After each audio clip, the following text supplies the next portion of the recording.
Alors aujourd'hui, en fait, on a un enjeu déjà qui est de faire grossir notre base de données à travers plus d'emails ou plus de fans sur Facebook, parce qu'on est souvent dans un environnement très compétitif. Des marchés en croissance, mais très compétitifs, c'est-à-dire très concurrentiels, beaucoup de concurrents. Et on a besoin de beaucoup solliciter notre base de données pour être moins dépendant des canaux d'acquisition au CPC traditionnels, comme les liens sponsorisés, les comparateurs de prix ou l'affiliation, etc. Dans l'avenir, on a besoin d'avoir une base de données de prospects et de clients très qualifiés. Donc à l'intérieur de tous les canaux d'acquisition sur lesquels on peut jouer, comme un grand clavier, la collecte vient finalement essayer de nous rendre moins dépendants, notamment des moteurs de recherche ou des portails extérieurs, pour pouvoir avoir cette matière première qui est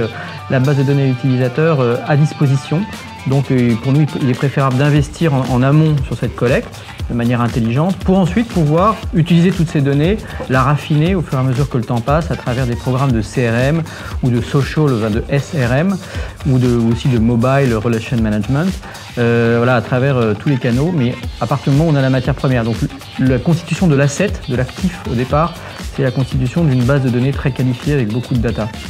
Alors tout le problème qu'on a, en tous les cas chez PriceMixer ou sur les sites de e-commerce ou les portails qui ont déjà une certaine taille, c'est d'arriver à aller chercher à la marge de plus en plus de prospects alors que notre base est déjà conséquente. Une facilité qui n'est pas satisfaisante, c'est d'aller finalement acheter à travers des mécaniques de jeu très simples des utilisateurs pas chers mais qui sont en fait souvent trop peu qualifiés. Donc nous, notre principal enjeu maintenant dans les mois à venir, les années à venir, ça va être de croiser l'intelligence de la collecte à travers des opérations créatives, avec un savoir-faire donné qui permettra de qualifier davantage nos utilisateurs. Parce que ce qui est important, c'est pas tant de collecter des utilisateurs ou des users et gérer à travers une mécanique de jeu, c'est une fois qu'on l'a fait,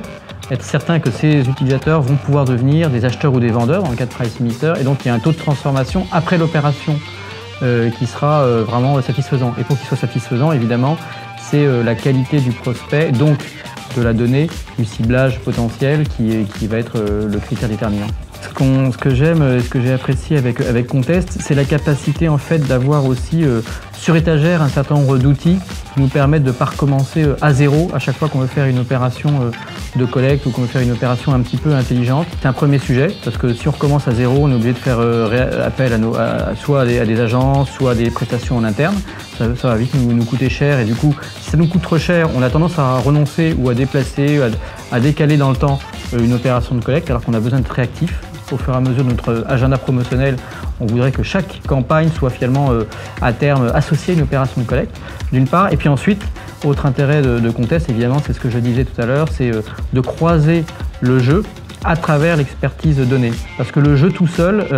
présente un inconvénient qui est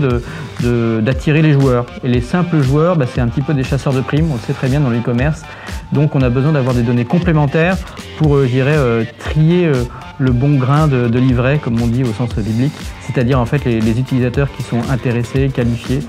pertinents par rapport aux simples promophiles, qui sont des gens qui jouent, mais qui sont ensuite très volatiles. La collecte de data, ça existe depuis que l'Internet existe. Mais je pense qu'avec